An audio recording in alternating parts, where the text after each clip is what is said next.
A Southern Kentucky man is behind bars this afternoon after police say some target practice got out of control. Calm down for me. What's going on? Coming up, you'll hear the 911 call after an Oldham County woman was abducted at gunpoint and forced to withdraw cash from an ATM. Tracking rounds of showers and thunderstorms throughout the entire area. Some of these are a little bit stronger. We will track all of them hour by hour coming up for you. This is WKYT News at 4:30.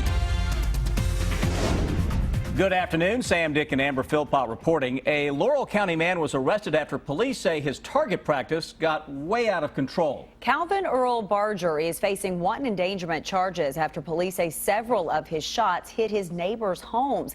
WKYT's Phil Pendleton has more on the arrest. It's our top story at 4:30.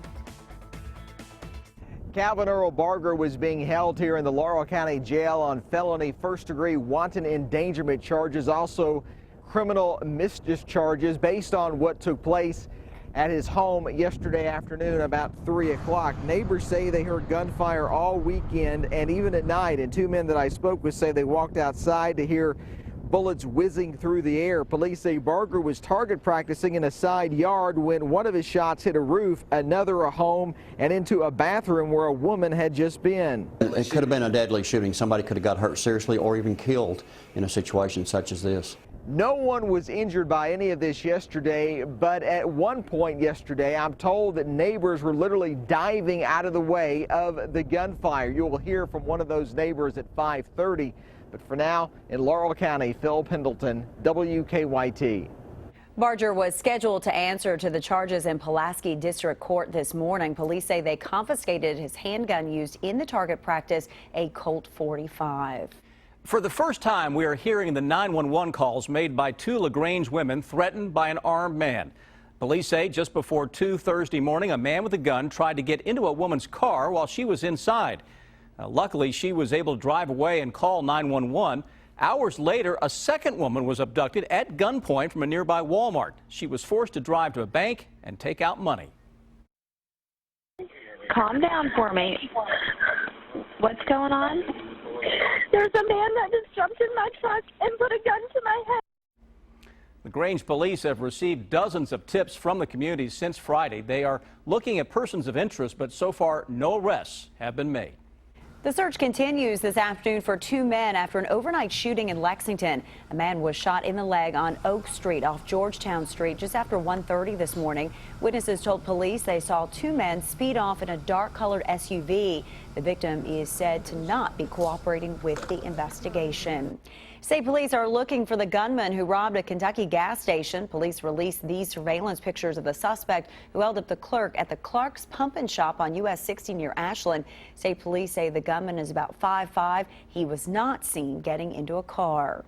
State police say a man who crashed his car near Bowling Green died after being tased by police. Investigators say two troopers and a sheriff's deputy found 52-year-old Michael Roll's car overturned Saturday night on William Natcher Parkway. And troopers say that Roll appeared to be under the influence and became combative with officers who shot him with a taser.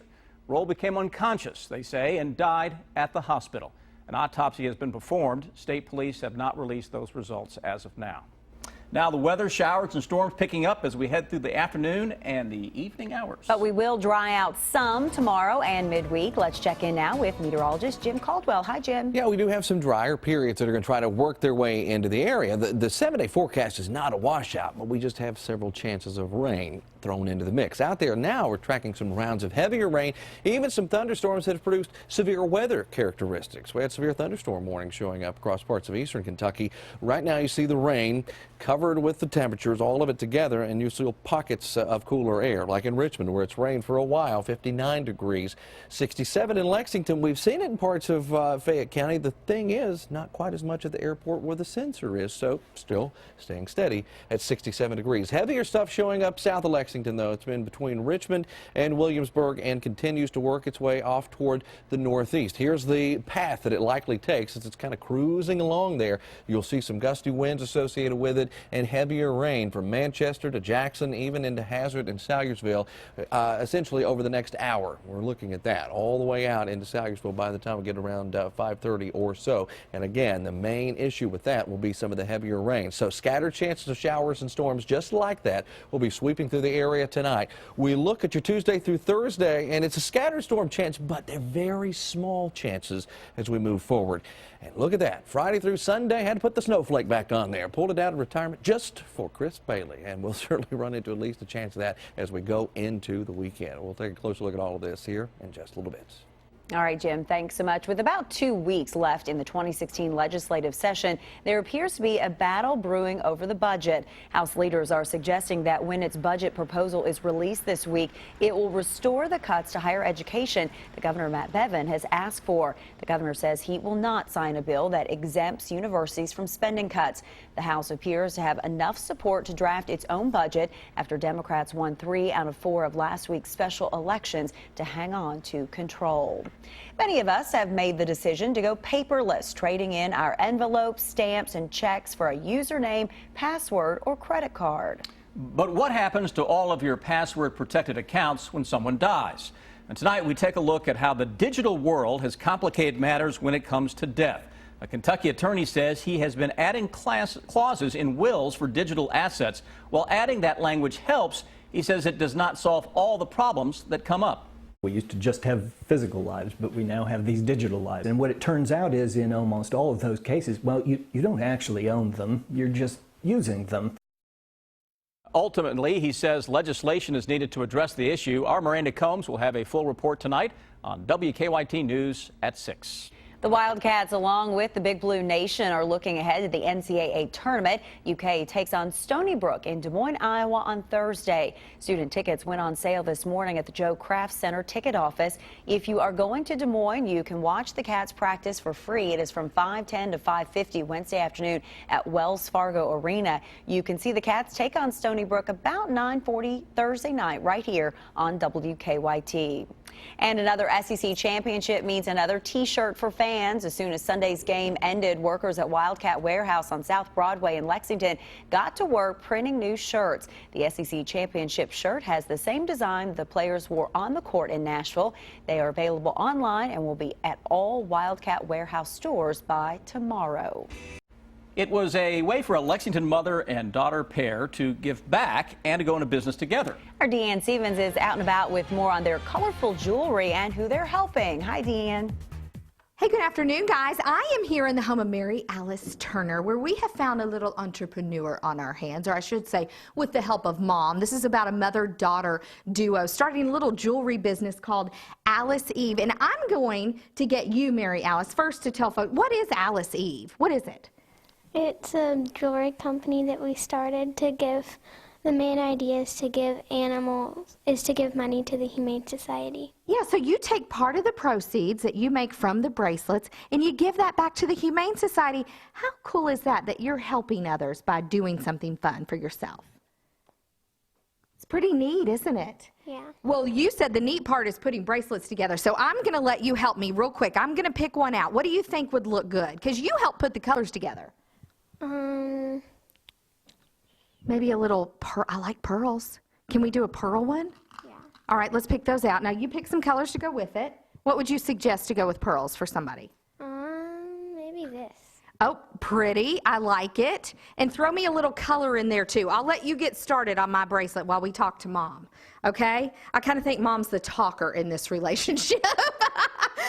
We have Morgan Turner with us. And Morgan, this seems like it's been a lot of fun for you two. You and your daughter started this just about 6 months ago, right? Yes, yes. And why did you guys decide to do this? Well, we love color, we love design, and we love jewelry. And we love animals. So we decided that we wanted to do something that we're passionate about and give back to something that we're passionate about. So we started beading, we started making jewelry, and people started liking it. So we made more, and we've just had a really good time with it. And now you have your own business, and you have these in stores in Lexington. Where can folks get them? Omar and Elsie in Lexington, and then our website is AliceEveJewelry.com. And I love this part about it because you said, Deanne, sometimes people have a favorite charm or they have something in memory of someone. Someone you know recently lost their sister. You guys do custom-made jewelry that can be in memory of someone. Yes, if you have special charms or anything really that's sitting in your jewelry box that you don't use, you forget about, you don't know what to do with it, bring it to us. We can put it on any bracelet, pearls or beads or a necklace, and that way you can use it, you can see it, and you can enjoy it. Something you can remember every day. Well, you have a lot of beautiful pieces. I love that you're working with your daughter on this. Now, what are you going to charge me, Mary Alice? How much is my bracelet going to be here? $10. $10? I will take it. And Morgan's over here going, no, it's going to be more. It's going to be more. Check out Alice Eve at AliceEveJewelry.com. I'm Deanne Stevens, out and about. Back to you guys. Good for that mom and daughter for what they're doing. Start her early in business. Get her going. Well, a piece of Harry Potter history is up for sale. Plus, Kirsten Dunst speaking about her new thriller. Brooke Silva-Braga has your eye on entertainment. Stars showed up to get slimed at the Nickelodeon Kids' Choice Awards, where young fans vote on their favorite performances. Hey, thank you! Country singer Blake Shelton hosted the awards. Anomalisa was one of the surprise hits in the Oscar race. The animated feature about a self-help author struggling with the monotony of everyday life was funded through a Kickstarter campaign and eventually earned an Academy Award nomination. We didn't even know this thing was ever going to get made. Then when we started, we didn't know if we were ever going to finish it. And so it was all done sort of with nobody was overseeing it. Nobody was really aware of it. Anomalisa is out on iTunes tomorrow. A boy with special powers is on a desperate race to safety in the new sci-fi thriller Midnight Special. We need to know where he is. Kirsten Dunst plays the mother who surrenders her son to a religious sect. When you meet Sarah, she hasn't seen her son for 2 years, so she was excommunicated from this ranch, this religious ranch that was her home, so she's been alone for a long time. Midnight Special arrives in theaters Friday. And J.K. Rowling's own chair is headed to the auction block. This is where the author sat when she wrote the first 2 Harry Potter books. The bidding begins next month in New York at $45,000. And that's your eye on entertainment. Brooke Silva-Braga for CBS News, New York. The Eagles have likely played their last swan song together as a group. Drummer and vocalist Don Henley says that Glenn Frey's death means the end of the legendary band. Frey died earlier this year after suffering complications from rheumatoid arthritis and pneumonia. Henley says it was very difficult and emotional to do Take It Easy in Frey's memory at the Grammys, and they say they nearly didn't do it, but the Recording Academy insisted. Henley also said he doesn't think they'll ever perform together again, calling it, quote, an appropriate farewell.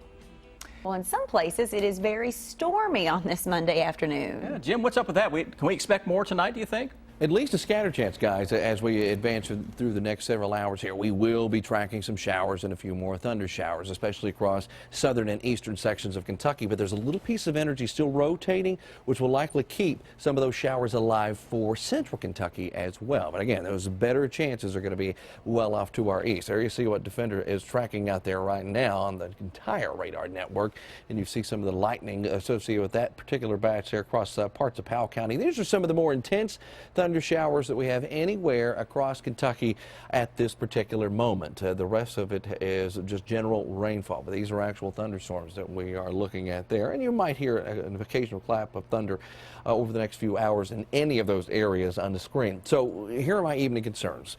Strong winds associated with a few of these thunderstorms, and I'm talking not too severe weather. I'm talking about just below that criteria. We'll likely run into 40, 50 mile per hour winds certainly through some of this. Small hail also a concern as well, and then you run into flooding. And what I mean by flooding, more so ponding of water on some of the area roadways out there, because that's going to be a concern too as we move forward. And a quick check of what we see over the next 7 days. We've got a little bit of everything. Small rain chances with a few thunderstorms, and also by the time we get into the weekend, we start tracking that potential for even a few flakes of snow. Not raining throughout all of Fayette County, but still some traffic problems out there. Let's get you up to date with Officer Don. Well, first first, a live look at Lexington traffic flow this afternoon. We got a couple of issues with the collision. One is on the inner loop of New Circle at Nicholasville Road. You can see the red there approaching that area that's impacting us on the inner loop. And there's also a crash on Nicholasville at New Circle, so a double whammy there dealing with that part of town. Look at Tate's Creek Road. That's pretty backed up, too, from Alumni all the way out to the Circle. As far as drive times go, for now, to get to Nicholasville, just via Nicholasville Road, looks like you're going to do that in about 13 minutes. Georgetown is 16 minutes, Paris 19, and to Richmond, the Clays Ferry Bridge moving okay at 25. Now back to you in the studio. Officer Don, thank you. The twists and turns of virtual reality, an unusual job advertisement, and tweed for a steed. It's the video that will have you talking. Take a look at this. Get ready to have your mind blown. Six Flags has unveiled North America's first virtual reality roller coaster. Like a simulated roller coaster experience? No, not quite. A roller coaster you ride while you wear a VR headset. Six Flags over Georgia teamed up with Samsung and Oculus VR for the new thrill ride. The coaster zooms your body through the usual drops and twists, while your headset provides a digital world with lasers, explosions, and aliens. Amber, are you ready to try this? Oh, no. I thought I was Watching the video is enough for me. Yeah, I'd probably get sick. Ugh.